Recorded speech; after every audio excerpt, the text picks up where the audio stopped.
Direktorat Jenderal Bea Cukai lagi banyak dikecam netizen nih, gara-garanya mereka dianggap seenaknya mengenakan biaya masuk barang impor. Jadi pihak Bea Cukai mengenakan biaya yang sangat besar terhadap bantuan alat belajar untuk SLB. Pembina SLB tingkat nasional Rizal curhat di akun X-nya, pihaknya dapat bantuan alat belajar dari perusahaan asal Korsel. Nah, waktu mau mengambil barang itu, dia ditagih Bea Cukai masuk barang sebesar 361 juta. Rizal akhirnya terpaksa nggak ngambil dan sampai sekarang masih tertahan di Bea Cukai. Bea Cukai akhirnya jadi bulan-bulanan netizen yang nuduh mereka nggak punya nurani. Direktur Jenderal Bea Cukai Askolani akhirnya buka suara dan bilang pihaknya cuma ikut aturan yang berlaku. Menteri Keuangan Bu Sri Mulyani sampai turun tangan. Dia berjanji akan segera ngeluarin alat-alat itu tanpa bayar biaya fiskal. Semoga masalah ini cepat selesai ya. Kadang-kadang memang tidak masuk akal ya. Masa iya orang yang sudah berpendidikan tinggi dan sudah bekerja mengabdi untuk negara tidak bisa membedakan antara barang kiriman dan barang bantuan. Kok bisa-bisanya barang bantuan pihak bea cukai menagih ratusan juta? Ini kan sungguh tidak masuk akal. Alhamdulillah setelah viral kasus ini akhirnya terbongkar semua. Ini kalau saya seandainya jadi pihak pimpinan bea cukai, saya malu dan saya pastinya akan mengundurkan diri. Ini kalau saya, tapi beda kalau pegawai-pegawai tersebut masih bisa senyum dan seolah-olah tidak merasa bersalah. Itulah fakta dan kenyataannya sahabat-sahabatku di negara kita tercinta. Wow, lagi bagi penghargaan apa nih? Kok bangga banget gitu ya mukanya, senyum Pepsodent gitu. Setelah gue selidikin, ternyata ini bukan bagi-bagi penghargaan. Tapi ini Bea Cukai lagi menyerahkan 20 keyboard hibah ya, bukan gibah ya. Kalau gibah gue ya, untuk SLB siswa yang tertahan di Bea Cukai akhirnya diserahkan setelah hampir 2 tahun kayaknya ya, setelah viral pula tuh. Gue yakin kalau misalnya nggak viral juga sampai sekarang tuh masih tertahan tuh. Dan yang paling gue geli lagi, dia orang tuh ketawa-ketawa tuh, bangga banget ya. Mestinya kan malu ya, emang kayaknya orang Indonesia itu tingkat urat malunya tuh lebih hebat dibandingkan negara lain, nomor 1 juara gitu loh. Pertanyaannya setelah 2 tahun nih ya, itu keyboard diendepin tuh di gudangnya Bea Cukai ya nggak, masih nyala atau enggak tuh keyboard, kondisinya aman atau enggak tuh ya, jangan-jangan udah ada sarang laba-labanya, ada telur cecak sama telur kecoa. Harusnya tim bea cukai lihat-lihat dulu lah ya barangnya itu untuk keperluan apa gitu loh. Dan ini hibah bukan gibah gitu loh. Kalau sampai ditahan sampai hampir 2 tahun gitu, bayangin aja coba. Itu semestinya keyboard ini bisa digunakan oleh siswa-siswa SLB 2 angkatan kurang lebih ya. Udah seberguna apa? Sedangkan di gudang lu ngendep itu ya, gak ada gunanya itu keyboard ya. Dan kalau misalnya lo dapat gibah dari luar negeri tapi nggak nyampe ke tujuannya, orang-orang luar negeri ya kayak Korea gitu udah males kali nyumbang apa-apa ke Indonesia. Maksudnya serius dikit lah kalau kerja bea cukai ya. Masa hal-hal kayak begini aja sampai Ibu Sri Mulyani harus turun tangan. Belakangan ini emang bukan kasus keyboard doang nih yang heboh nih bea cukai ya, mulai dari apa namanya, barang-barang yang dibatasi lah, udah gitu ada sepatu yang di charge 31 juta lah, dan masih banyak lagi nih. Itu citra bea cukai itu belakangannya itu lagi jadi perdebatan gitu loh, jadi sorotan gitu loh ya. Harusnya malu bukan ketawa-ketawa kayak gini dan diperbaikin.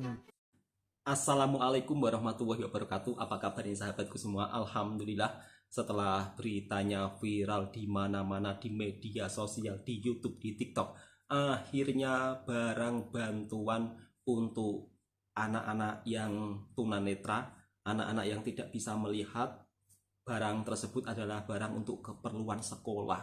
Mirisnya sampai tertahan di gudang bea cukai sampai 2 tahun loh, dari tahun 2022 hingga 2024. Mungkin kalau nggak viral, apakah masih tertahan juga ya? Ini sungguh sangat aneh ya. Dan tentunya bikin masyarakat itu timbul rasa kurang percaya. Karena akibat oknum-oknum bea cukai yang bekerjanya tidak begitu serius. Masa iya barang bantuan dari Korea untuk anak-anak sekolah, untuk anak-anak yang kurang upaya, kok bisa-bisanya tertahan, kemudian dimintai uang ratusan juta, dikira mungkin bukan barang kiriman bantuan, iya, dikira barang beli gitu. Terus kalian mau kasih harga bea cukainya ratusan juta. Ini sungguh sangat miris ya, kok nggak bisa membedakan antara barang bantuan sama barang yang dibeli. Ini sungguh sangat aneh, tapi ya fakta kenyataannya seperti itu sahabat-sahabatku semua. Ya kita sebagai masyarakat kita doakanlah mudah-mudahan bea cukai ke depannya lebih ekstra bekerja dengan sepenuh hati. Jangan asal-asalan. Kalau sudah seperti ini akhirnya netizen pun marah. Berikut kita simak video kemarahan netizen terkait pihak bea cukai yang menahan barang bantuan dari Korea untuk anak sekolah loh. Ini sungguh sangat disayangkan. Kita simak video selanjutnya. Saya telah meminta kepada Bea Cukai untuk segera menyelesaikan masalah ini. Salah satu jalan cepat kalau misalnya kalian punya kasus atau masalah biar cepat ditanganin itu adalah viralin dulu. Tapi hal yang gue sayangkan itu Bu Sri sampai turun tangan gitu. Karena di ilmu manajemen ya, orang-orang yang udah di atas itu mereka biasanya bikin decision. Mereka tuh decision maker, ngurusin ekonomi makro, bukan ngurusin kasus kayak begini. Entah, mungkin ini untuk klarifikasi supaya orang lebih percaya dan lebih mendengar. Makanya Bu Sri dipakai sebagai sosok gitu. Semoga di pemerintahan baru nanti itu kayak banyak ada sistem yang dirubah lah. Jadi anak-anak kayak kita, orang-orang kecil, lebih bisa cepat kalau ada masalah ditangani gitu. Nggak harus nunggu viral dulu, please lah, minta tolong.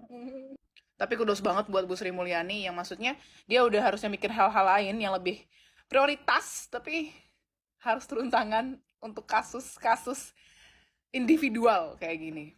Lu pada tau gak ini foto apa?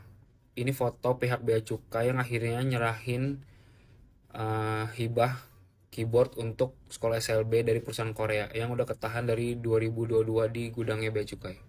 Ditahannya gara-gara katanya ada dokumen yang belum lengkap atau apa gitu. Tapi apa yang menarik dari foto ini? Yang menarik adalah budaya Indonesia yang gak pernah hilang. Yaitu apa? Budaya malu. Lu lihat semuanya senyum sumringah. Udah nahan-nahan hibah untuk sekolah SLB yang notabene itu untuk anak-anak yang berkebutuhan khusus.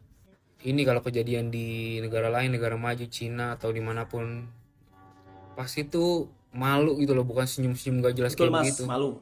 Gue nggak tahu sistem di sekolah SLB sama nggak kayak di sekolah lain, tapi kalau misalnya sama, berarti itu ada dua generasi atau dua angkatan yang harusnya bisa pakai tuh keyboard, jadi nggak bisa pakai karena ya udah karena ketahan selama 2 tahun di gudang yang nggak jelas itu loh.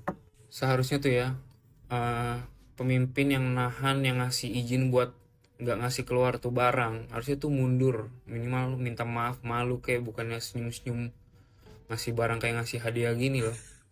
Dan kenapa harus viral dulu sampai Sri Mulyani turun tangan untuk nyelesain masalah ini, baru tuh keyboard bisa keluar.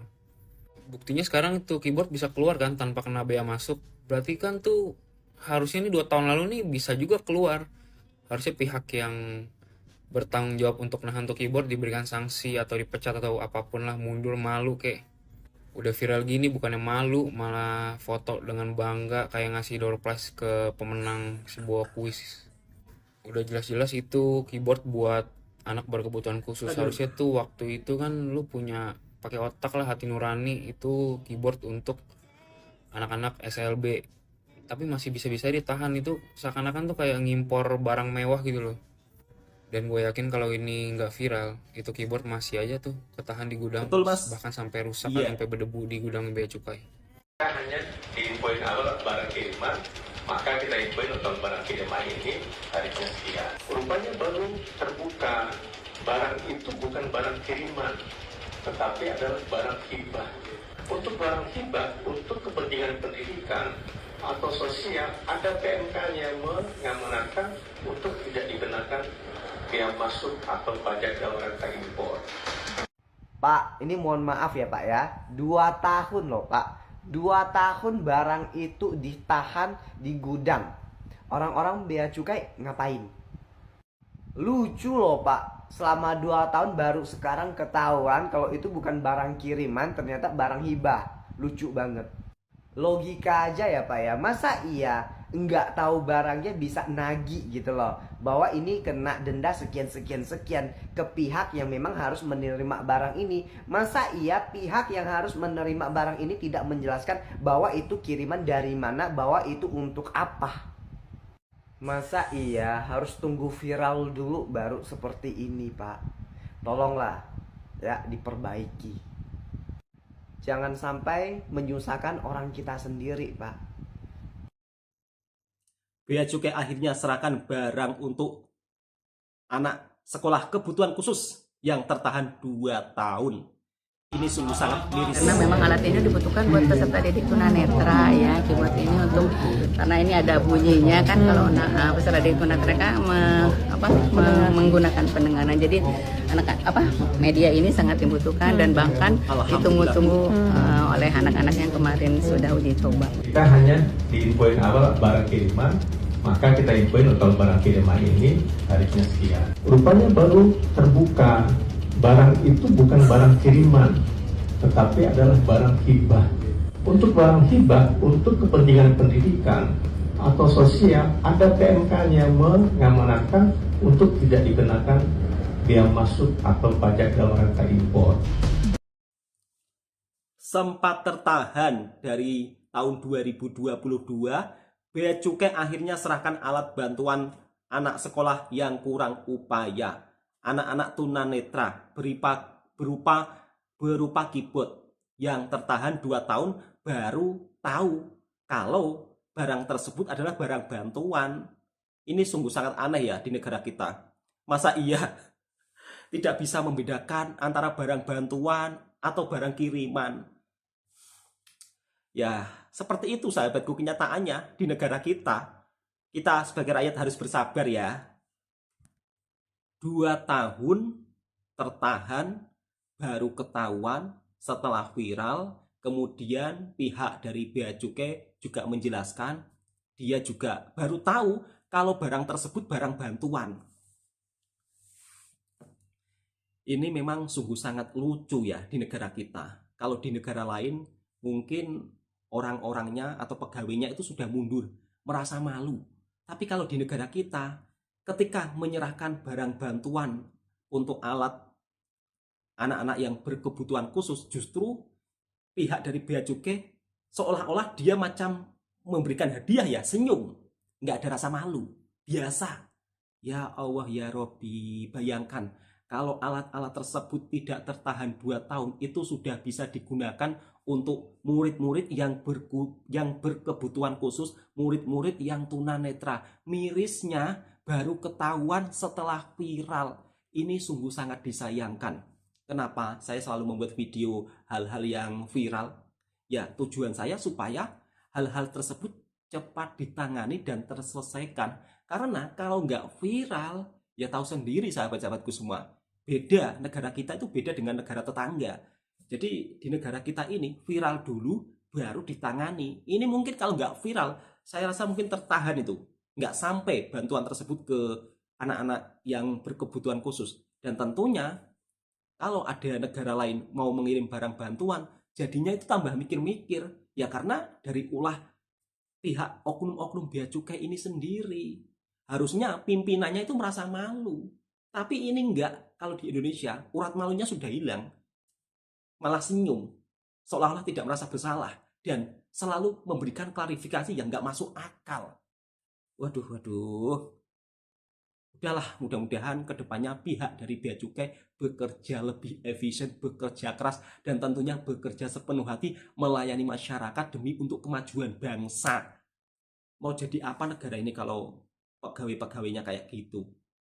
Ya, kita berharap sebagai rakyat cukup berharap yang terbaik. Cukup sekian berita viral kali ini. Mudah-mudahan tidak ada hal-hal seperti ini lagi di negara kita. Malu loh kalau sampai diliput oleh media internasional.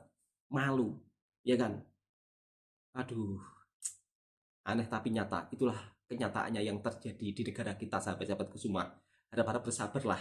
Kalau di negara tetangga mungkin pegawai-pegawainya itu sudah mengundurkan diri dan merasa malu. Tapi kalau di negara kita, ya cengas-cengas, senyum-senyum, seolah-olah tidak merasa bersalah. Oke, cukup sekian. Assalamualaikum warahmatullahi wabarakatuh.